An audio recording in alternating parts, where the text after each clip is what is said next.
Guraso eta senideak zain ezin emozioari eutsi. Lanbide heziketako 100 ikasle azkenak bart iritsi dira autobusez Gasteiz eta Bilbora. Esperientzia atsegina izan da, baina etxean egotea beste gauza bat da. Azkenean egoera ezohikoa izan da. Ikasle gehienak pandemiak eztanda egin eta berehala bueltatu ziren etxera.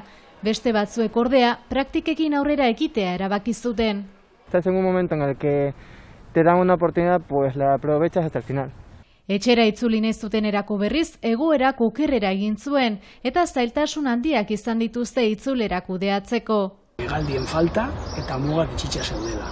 Eta herrialde bakoitzean, adibidez Polonian, Alemanian, Frantzian, Italian, regulazioak eta arauak diferentia ziren leku guztietan eta oso gatza izan da.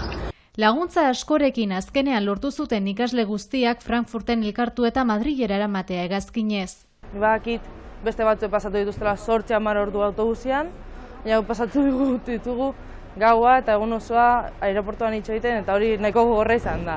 Orain 40 aldia egin beharko dute etxean, Madrilgo aireportuan hala aginduta. Se puede salir a por alimentos, a la farmacia, pero no hacer reuniones. Geratzen zaizkien praktikak proiektuen bitartez egingo dituzte.